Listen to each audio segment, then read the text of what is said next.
नमस्कार, आप देख रहे हैं आपका अपना चैनल भिवानी हलचल और खबरों के संग में मैं मनोज कुमार। आइए सबसे पहले डालते हैं नजर आज की हेडलाइंस पर। बारिश व गर्मी के कारण सब्जी की बिक्री घटी।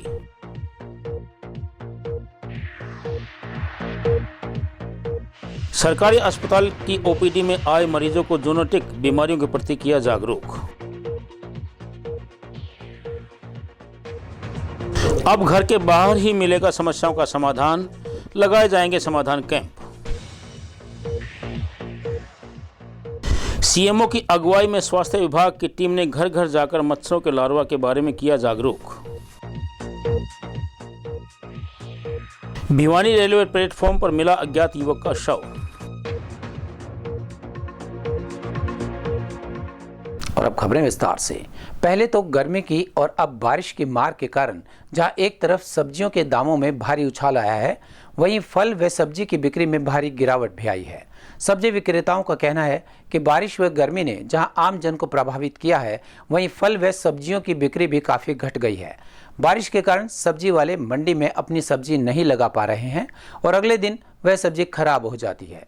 इसीलिए अनेक माशाखोर इन दिनों सब्जी मंडी में सब्जी लगाना छोड़ गए हैं और मंडी के बाहर जो सब्जियां लगती हैं उनके दाम आसमान छूते हुए नजर आ रहे हैं। सब्जी मंडी के विक्रेताओं का कहना है कि गर्मी की वजह से सब्जी खराब हो गई है और अब बारिश की वजह से पीछे सब्जी नहीं आ रही है।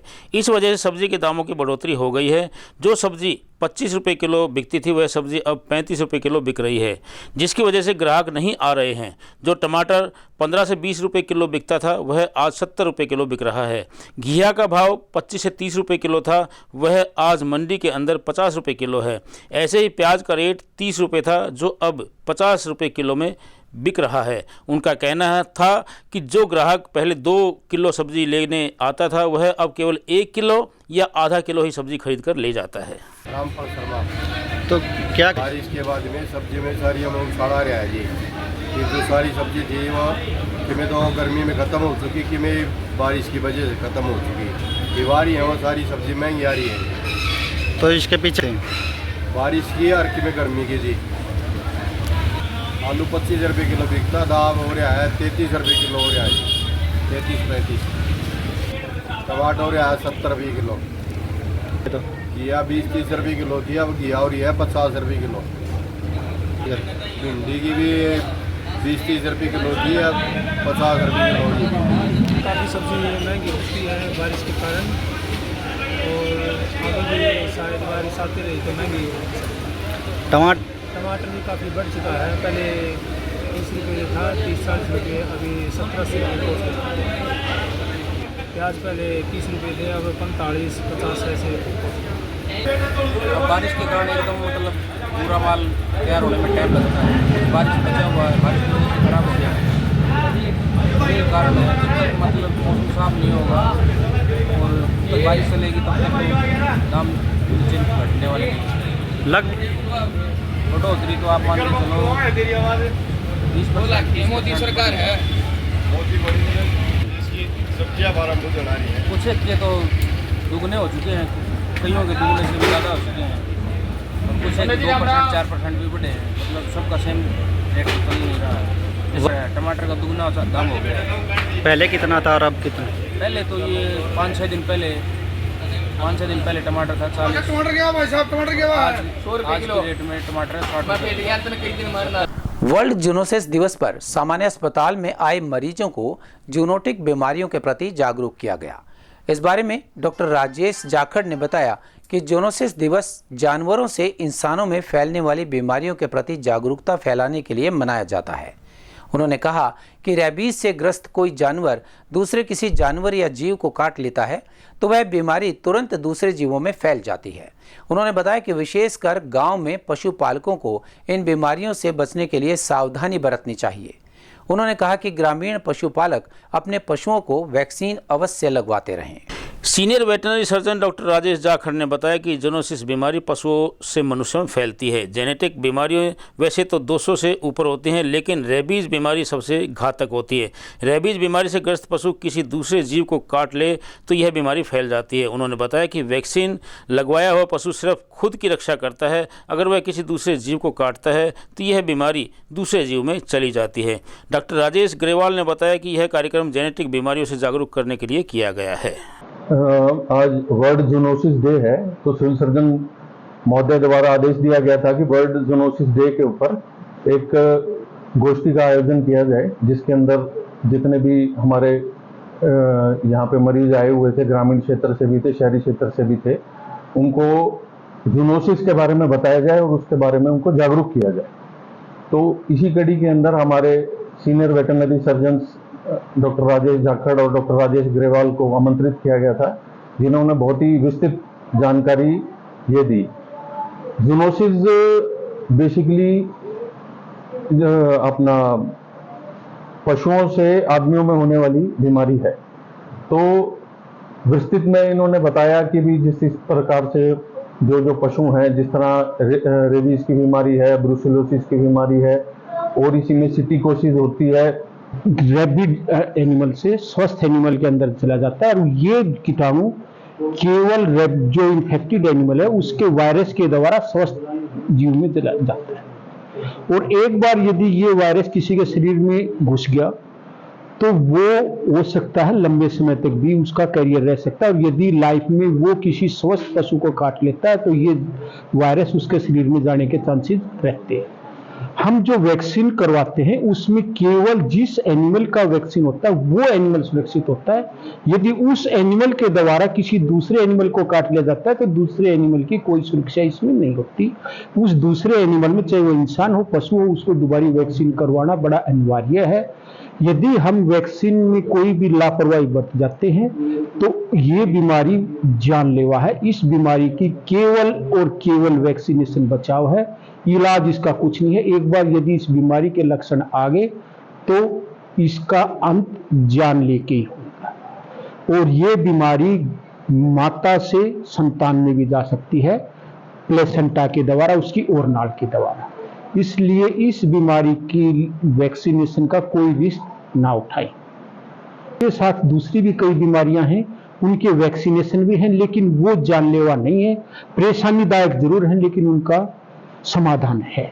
मैं डॉक्टर राजेश ग्रेवाल हूँ, वेटनरी सर्जन, और आज वर्ल्ड जोनोसिस डे पे जो है हम भिवानी सिविल हॉस्पिटल में इकट्ठे हुए थे। यहाँ सीएमओ साहब की तरफ से और यहाँ डॉक्टर गुप्ता थे, ये दिलबाग जी थी, हेल्थ इंस्पेक्टर, इन सब ने एक अच्छा अरेंजमेंट यहाँ किया हुआ था और हमें एक अच्छा प्लेटफॉर्म भी मिला।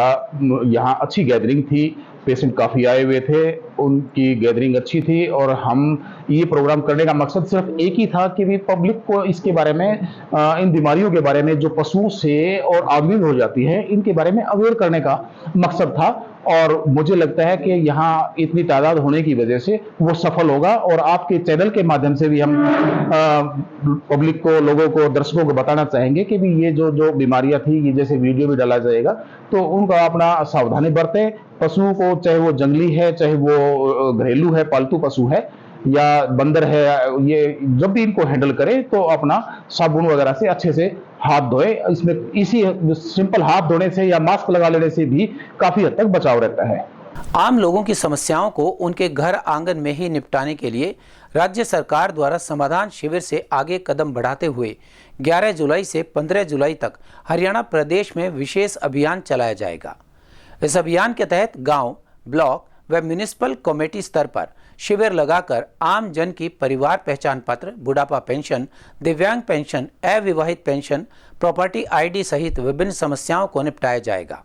इसे लेकर भिवानी जिले के 312 गांव सहित म्युनिसिपल कमेटी स्तर पर कैंप लगाने की रूपरेखा तैयार कर ली गई है। इस बारे में जानकारी देते हुए भिवानी जिला के जिला नागरिक संसाधन व सूचना अधिकारी खुशवंत सिंह ने बताया कि हरियाणा सरकार के आदेशों पर 11 से 15 जुलाई तक विशेष अभियान चलाकर कैंप लगाए जाएंगे तथा आम नागरिकों की पेंशन, परिवार पहचान पत्र, प्रॉपर्टी आईडी सहित विभिन्न पोर्टल में डाटा अपडेट का कार्य मौके पर ही किया जाएगा। इसके अतिरिक्त उपायुक्त के लॉगिन करेक्शन, DZ व क्रीमी लेवल के करेक्शन मौके पर ही कंप्यूटर के माध्यम से ठीक करवाए जा सकेंगे तथा आम जन की समस्याओं को तुरंत निपटाया जाएगा। इसको लेकर सभी BLOs को सूचनाएं दी जा चुकी है।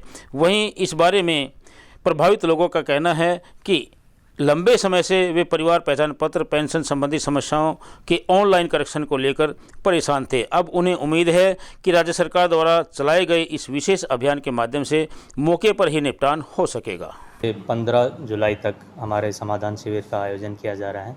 हर लोकल लेवल पे, जिला स्तर पे, पूरे गांव वाइज और MC लेवल पे हमारा समाधान शिविर का आयोजन किया जाएगा। इसमें चाहे ADC साहब के लॉगिन में कोई भी करेक्शन हो, चाहे CPLO की कोई भी करेक्शन हो, चाहे Z क्रीम लेवल की करेक्शन हो, चाहे D क्रीम लेवल की करेक्शन हो, सभी का लाभ उसमें दिया जाएगा। चाहे पेंशन लेवल का कोई काम हो, चाहे दिव्यांग पेंशन हो, अनमैरिड पेंशन हो, उनका स्टेटस सहित सभी का करेक्शन हाथों हाथ वहीं पर किया जाएगा। या सभी जो BLOs हैं उनको लेटर गया जा चुका है और उसके साथ साथ जो BDPO हैं उनकी व्यवस्था करेंगे। उसके साथ साथ जो हमारे Z क्रीम्स हैं वो CPLO के साथ मिलकर विलेज वाइज उसके काम को देखेंगे, सुबह 9 बजे से 5 बजे तक। ये जो शिविर है, ये समाधान शिविर, इसमें 200 से अधिक CPLO हर विलेज वाइज काम करेंगे। उसके साथ साथ LCLO भी बहुत ही अच्छा काम करेंगे और समाधान के साथ साथ जो पेंशन का काम है वो भी उसी के अंदर करेक्शन में किया जाएगा। चाहे उनके लेवल पे कोई भी ऑक्यूपेशन का हो, चाहे DOB का हो, किसी भी तरह का करेक्शन किया जाएगा। और जो हरियाणा सरकार ने 15 तारीख तक 11-15 तारीख का जो शिविर समाधान लगाया गया है, इसमें लोगों को बहुत सा फायदा हुआ और सरकार ने अच्छा कार्य किया है। इस अच्छे कार्य काम के लिए लोगों को जो जितनी सुविधाएं असुविधा में बदली हुई हैं, उन सुविधाओं का सामना कर रहे हैं, उनको सरकार की तरफ से जो शिविर लगाए गए हर गाँव के अंदर, इससे सरकार को और मजदूरों को बहुत फायदा मिलेगा। मैं पुराना बस स्टैंड कुमार मौला भिवानी का रहने वाला हूँ। जो सरकार ने परिवार पहचान पत्र में समाधान करने के लिए 11 से 15 तारीख तक ये शिविर लगाए जा रहे हैं, इसके लिए आम आदमी को बहुत फ़ायदा होगा, क्योंकि CSC सेंटर पे, सरकारी दफ्तर में, कमेटी में लोग जा के परेशान हो गए। कभी पोर्टल बंद है, कभी कुछ नहीं है, किसी आदमी का काम नहीं हो रहा था। तो आम आदमी का घर का जाकर काम होगा, इससे आम आदमी को अच्छी सुविधा मिलेगी। मेरा नाम चमेली देवी इंदौरा है जी। जो सरकार ने 11 से 15 तक का जो समाधान है परिवार पहचान पत्र का वो कराया है, ये बहुत बढ़िया काम कराया है और लोगों ने बहुत फायदा हुआ इससे। भिवानी के सेक्टर 13 में स्वास्थ्य विभाग की टीम ने घर घर जाकर लोगों को मलेरिया, चिकनगुनिया और डेंगू मच्छर के बारे में विस्तृत जानकारी दी। इस अवसर पर CMO डॉक्टर रघुवीर सांडिल्य की अगुवाई में 3320 मकानों को चेक किया गया, जिनमें से 13 मकानों में लार्वा पाया गया, जहां विशेष रूप से दवाइयों का छिड़काव किया गया। इस बारे में हेल्थ इंस्पेक्टर जगदीश जांगड़ा ने बताया कि लोग अपने घर की और इसके आसपास की विशेष सफाई रखें और कहीं भी पानी को इकट्ठा न होने दें। समय पर दवाइयों का छिड़काव और फॉगिंग भी करवाते रहें। स्वास्थ्य निरीक्षक जगदीश ने बताया कि लोगों को मलेरिया, डेंगू, चिकनगुनिया के बचाव को कैसे किया जाए, अब इसके बारे में लोगों को जानकारी दी है। घर के बाहर छोटे पार्कों में गमले के अंदर पानी इकट्ठा ना हो, पक्षियों के लिए जो सकोरे रखते हैं उनकी भी सफाई करनी चाहिए। घर के अंदर कूलर और फ्रिज की भी सफाई रखनी चाहिए। इसके अंदर गंदगी होने से मच्छरों के लार्वा उत्पन्न हो सकते हैं तथा साथ ही बरसात होने की वजह से जहां पानी का ठहराव था वहां पर दवाई का छिड़काव किया गया है। इस मुहिम में CMO डॉक्टर रघुवीर सांडिल्य भी साथ में रहे। उन्होंने भी घर घर जाकर लोगों को जागरूक किया। इस अभियान के तहत 3320 घरों को चेक किया गया, जिनमें से 13 घरों में मच्छरों का लार्वा मिला। इनको साफ सफाई करने के बारे में कहा गया। टीम के साथ उप सिविल सर्जन डॉक्टर राजेश खटक और महामारी विशेषज्ञ डॉक्टर ज्योति भी थी। देखिए, इस बरसात के मौसम को देखते हुए एक जागरूकता अभियान बहुत अच्छा है ये, क्योंकि आम पब्लिक को इस बारे जानकारी नहीं है। जहाँ भी पानी एक हफ्ते से ज़्यादा भर जाएगा तो उसमें लार्वा पैदा होगा और तरह तरह की जो है बीमारियाँ पैदा होंगी। अगर इस तरह का जागरूकता अभियान चलता रहेगा तो हमें बीमारियों को रोकने में बहुत बड़ा अंकुश लग जाएगा। विभाग की टीम आई, मलेरिया डेंगू से बचाव बारे बताया गया। ठीक है, ये कहा गया कि भाई कहीं भी पानी 5-7 दिन से फालतू एक जगह नहीं रुकना चाहिए। ठीक है, और साफ सफाई का विशेष ध्यान रखें। सिविल सर्जन भिवानी डॉक्टर रघुवीर सांडिल्य के निर्देशन में हमने सारे सेक्टर 13 और सेक्टर 23 में हमारी स्वास्थ्य विभाग की टीमें लगी हुई हैं, जिसमें हमारे deputy civil surgeon doctor Rakesh Khatak ji, epidemiologist Shrimati Jyoti Kumari ji और हमारे तीनों स्वास्थ्य निरीक्षक सज्जन कुमार जी, सुनील कुमार जी और कुलदीप जी, और साथ में हमारे सभी जो स्वास्थ्य सुपरवाइजर हैं वो उनकी टीम जो 17 टीमें हैं वो सारे सेक्टर 13 और 23 में वाटर लॉगिंग एरिया को आइडेंटिफाई कर रहे हैं। और साथ में हमारी 16 ब्रीडिंग चेकर की टीमें हैं, वो सारी जगह पे जहाँ भी पानी खड़ा हुआ है वहाँ पे टेमीफोस दवाई का छिड़काव कर रहे हैं। और साथ में जहाँ पे ये संभावना है कि यहाँ पे काफ़ी दिनों तक पानी खड़ा रहेगा वहाँ पर हम काला तेल भी डाल रहे हैं, ताकि उस जगह पे मच्छर अंडा ना दे सके और हमारे आसपास में मच्छर जनित बीमारियाँ पनपने की संभावना खत्म हो सके। इसके साथ में हम सेक्टर 13 के और 23 के सभी घरों में घर घर जा करके, जो खास करके बाहर पार्किंग का एरिया है या छोटे छोटे पार्क बना रखे हैं, वहाँ पे भी गमले, होदी, टंकियाँ, वाटर बोटल्स, पोट्स आदि को भी चेक कर रहे हैं। और साथ में घरों में कूलर और फ्रिज की जो पीछे वाली ट्रे है उसको भी चेक कर रहे हैं और आम जनता को जागरूक कर रहे हैं कि यहाँ पे जो जैसे घरों के अंदर पानी की टंकियां हैं, ओदियां हैं या पुराने टायर हैं, फ्रिज की पीछे वाली ट्रे है, कूलर है या पक्षियों के लिए रखे पानी के सकोरे हैं, वहाँ पे मच्छर अपना अंडा दे सकता है। और उसके बाद में अंडा देने के बाद में लार्वा बनेगा, फिर पुप्पा बनेगा और फिर पूरा मच्छर बनेगा और वो अपने आसपास में आम जन को काटेगा। भिवानी रेलवे स्टेशन के प्लेटफॉर्म पर एक अज्ञात युवक का शव मिला। जीआरपी के अनुसार स्टेशन मास्टर से सूचना मिली कि प्लेटफॉर्म नंबर 2 पर एक व्यक्ति संदिग्ध हालत में पड़ा हुआ है। पुलिस मौके पर पहुंची और शव को सामान्य अस्पताल ले जाकर पोस्टमार्टम करवा 72 घंटे के लिए शव गृह में रखवा दिया गया। जांच अधिकारी विष्णु ने बताया कि मृतक के हाथ पर गणेश गोसाई लिखा हुआ है और अभी तक मृतक के परिजनों का पता नहीं लग पाया है। जांच अधिकारी विष्णु कुमार ने बताया कि स्टेशन मास्टर से सूचना मिली थी कि प्लेटफॉर्म नंबर 2 पर एक व्यक्ति संदिग्ध हालत में मृत पड़ा है। मृतक के परिजन का पता नहीं लग पाया है। शव का पोस्टमार्टम करवाकर 72 घंटों के लिए शिनाख्त हेतु शव गृह सामान्य अस्पताल में रखवा दिया गया है। उन्होंने शव की पहचान बताते हुए कहा कि मृतक के हाथ पर गणेश गोसाई लिखा हुआ है। एक अज्ञात व्यक्ति रेलवे स्टेशन भिवानी के प्लेटफॉर्म नंबर 2 पर मृत अवस्था में पाया गया था। रेलवे स्टेशन मास्टर की सूचना पर 194 BNSS की कार्रवाई की गई है और अभी तक मृतक नाम पता नामालूम की कोई शनाख्त नहीं हो पाई है, जिसको GH भिवानी में शव गृह में रखवा गया है 72 घंटे के लिए, जिसकी शनाख्त के प्रयास जारी। शर्ट पहनी हुई है और ब्लैक रंग का लोअर पहना हुआ है। बाकी इसके हाथ के ऊपर गोसाई नाम विदा हुआ है, जो कि हिंदी में गणेश गोसाई लिखा हुआ है। जिसके और बाकी इसकी जमा तरह से कोई भी चीज़ बरामद नहीं हुई जिसके की शनाख्त नहीं हुई है। अभी इसका पोस्टमार्टम करवाया जाएगा और इसको हमने शव गृह में 72 घंटे के लिए शनाख्त के लिए रखा है। कोई कहीं बाहर जाने के लिए आया था। ये रात्रि के करीब 2 बजे तक बता रहे हैं देखने वाले वेंटर वगैरह कि भाई ये जिंदा था तब तक, लेकिन सुबह जब देखा तो ये मृत अवस्था में पाया। और अब एक खबर चलते चलते, हरियाणा विधानसभा चुनाव में अभी करीबन 3 महीने का समय है, लेकिन प्रदेश के राजनीतिक माहौल चुनावमयी होने लगे हैं। शहरों में भावी टिकटार्थियों ने पोल होर्डिंग्स लगाने शुरू किए हुए हैं। ऐसे लोग सामने आ रहे हैं जिनका नाम अब से पहले राजनीति में सुना ही नहीं है। ऐसे लोगों के ही पोल होर्डिंग ज़्यादा दिखाई देते हैं। राजनीति में जिनका कभी सक्रिय योगदान नहीं रहा, वे अपने क्षेत्र के विकास का संकल्प ले रहे हैं। भाजपा और कांग्रेस के टिकट के लिए लंबे लाइन लगी हैं। कांग्रेस ने तो टिकट के लिए आवेदन मांगे हुए हैं। भाजपा की टिकट के लिए भी टिकटार्थी अपने राजनीतिक आकाओं के चक्कर लगा रहे हैं। इसी चुनाव गर्मी में भाजपा में मुख्यमंत्री पद के लिए साठगांठ शुरू हो गई है। पहले कहा जा रहा था कि अगर तीसरी बार भाजपा सत्ता में आती है तो मनोहर लाल खट्टर मुख्यमंत्री होंगे, लेकिन पंचकुला की बैठक में आए केंद्रीय गृह मंत्री अमित शाह ने ऐसी चर्चाओं पर यह कहकर विराम लगा दिया कि हरियाणा विधानसभा चुनाव मुख्यमंत्री नायब सिंह सैनी के नेतृत्व में लड़ा जाएगा। अगर भाजपा तीसरी बार सत्ता में आती है तो मुख्यमंत्री नायब सिंह सैनी ही होंगे। दूसरे शब्दों में भाजपा ने पिछड़े वर्ग के चेहरे पर दांव खेल दिया है। लेकिन नायब सिंह सैनी के नाम की घोषणा के बाद बरसों से मुख्यमंत्री बनने की दिल में उम्मीद पाले गुरुग्राम के सांसद राव इंद्रजीत सिंह सक्रिय हो गए हैं। 6 बार संसद बनने के बाद राव इंद्रजीत सिंह सार्वजनिक मंचों से भी अपनी इच्छा प्रकट कर चुके हैं। इस बार उनको उम्मीद थी कि वे केंद्र में कैबिनेट मंत्री बनेंगे, पर मोदी सरकार के तीसरे कार्यकाल में भी उनको राज्य मंत्री का ही पद मिला। ऐसे में उनके समर्थकों में रोष है।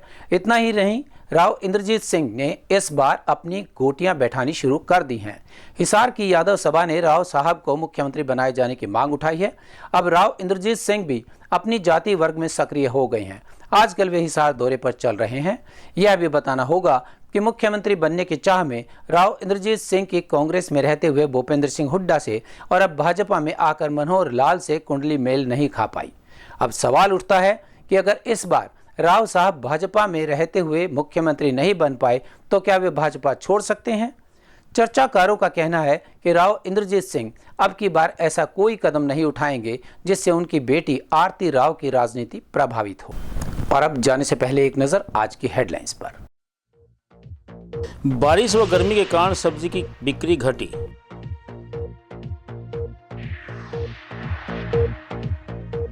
सरकारी अस्पताल की ओपीडी में आए मरीजों को जूनोटिक बीमारियों के प्रति किया जागरूक।